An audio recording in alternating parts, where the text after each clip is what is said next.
Why is diversity, equity, and inclusion important in a story?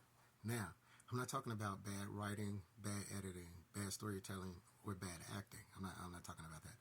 I'm talking about diversity, equity, and inclusion. Now, if you have a problem with those particular things because you consider them woke or the boogeyman up under the bed, then it's probably not the video for you because you would be one of three things: prejudice, bigoted, or ignorant. All right, which I give about the credence to of some little kids saying, "Oh, it's a boogeyman under my bed." If you have a problem, please explain it. And I'm pretty sure it's going to fall into either bad writing, bad acting, bad character choice, bad storytelling, bad editing. Okay, so this is what I wanted to talk about. I wanted to talk about this story I used to read my sons back in the day. I used to read them Charlie and the Chocolate Factory. And I used to read them by extension, The Great Glass Elevator. I used to use the inflections, man, different voices for different characters. Man, I used to rock it. They used to love it. Anyway, the reason I wanted to talk about that particular story is this. When I was a kid, I grew up on a Gene Wilder version of that story, okay? Which talked about how being good, if you're a good kid, you'll be rewarded with good things. It talked about how, capitalism, is usually a detriment to society and the community and to people. It talked about no matter how a person is, if whatever's in their heart will only be amplified if they're given the keys to the castle. Okay, I learned that the Oompa Loompas were helpful, magical beings, man, that came and helped out the people in the factory. I learned all these crazy things, right? And one thing I used to always wonder was, why is Charlie and his homies the only people in this story that's like this? When I say his homies, his family, why are they the only people in this story like this? When I say like this, I'm talking about super poor, like just jacked up, just all messed up, man. Society don't paying attention to them. It's just all messed up.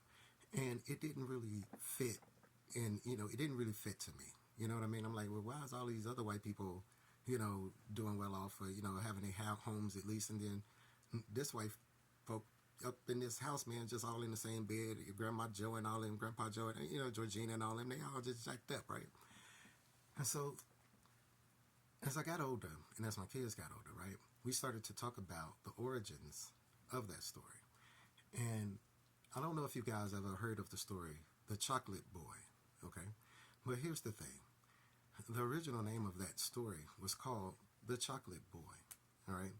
And it was basically the same story, except it was Charlie and his two parents. Charlie and his two parents were black, and it was basically in that same situation.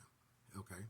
Now, the thing about that story is that it goes into how he goes into the factory and he ends up getting covered with chocolate. Man, witnesses a break-in and everything like that. That way they steal millions for Mr. Willy Wonka, but they don't notice him because he's encased in this case of chocolate that looks like a chocolate statue, right?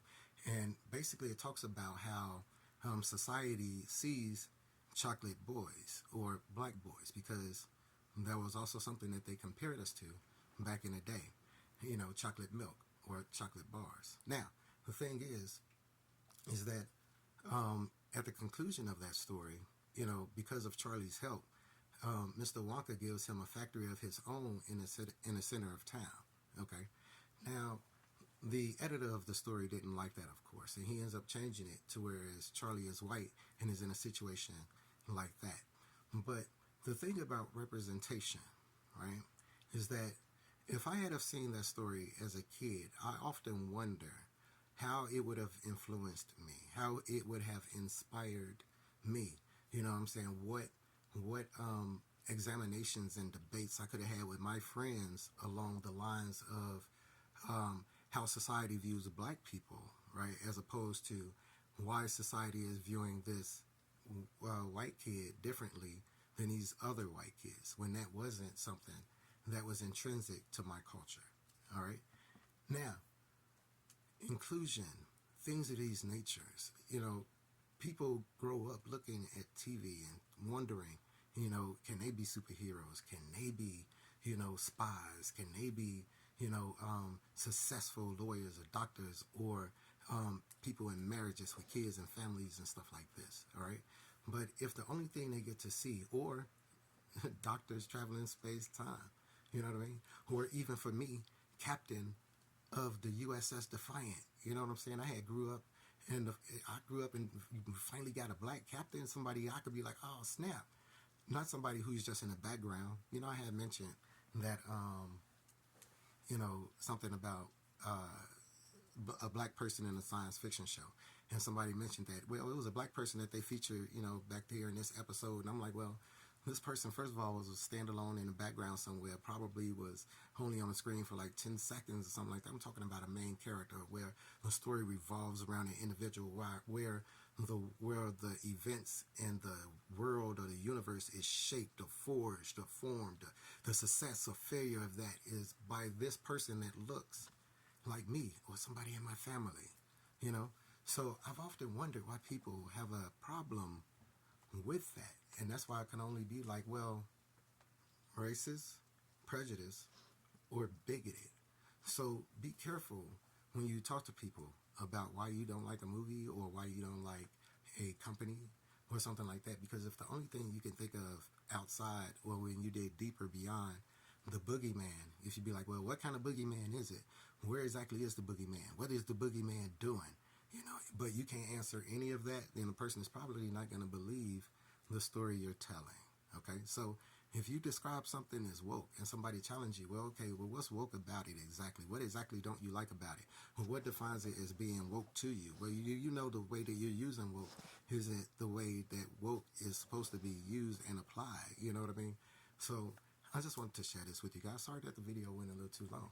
And if you guys are truly interested, man, I suggest you guys try to find a story of the Chocolate Boy and see how you guys' views about Charlie and the Chocolate Factory may change.